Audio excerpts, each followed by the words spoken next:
விடுதலை சிறுத்தை கட்சியுடைய தலைவர் திருமாவளவன் அவர்கள் ஒரு கருத்தை அவருடைய பிறந்தநாள் அன்று தூய்மை பணியாளர் குறித்து ஒரு கருத்தை சொல்கிறார். அதற்கு திராவிட முன்னேற்ற கூட்டணியில் திரு விடுதலை சிறுத்தையும் இடம்பெற்றிருக்கு, திரு கம்யூனிஸ்ட் கட்சியும் இடம்பெற்றிருக்கு. கம்யூனிஸ்ட் கட்சி தலைவர் அதை மறுத்திருக்கின்றார்.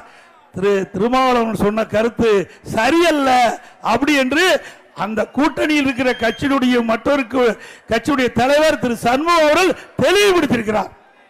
திரு திருமாவளவன் அவர்களே, நீங்க எவ்வளவுதான் திமுகவுக்கு முட்டு கொடுத்தாலும் இந்த தடவை 2026 தேர்தலில் திமுக வெற்றி பெறாது. இப்பொழுதும் நான் திரு திருமாவளவன் அவர்களுக்கு குறிப்பிடுவதெல்லாம், நீங்க உங்க கட்சி நடத்திட்டு இருக்கிறீங்க, மக்களிடத்தில் உங்களுக்கு ஒரு செல்வாக்கு இருக்குது. திராவிட முன்னேற்ற கழகம் ஊழல் நிறைந்த அரசாங்கமாக எல்லா துறையிலும் முறைகேடு நடந்திருக்குது. இன்றைக்கு எல்லா மக்களும் வெறுத்து போயிருக்கின்றார்கள்.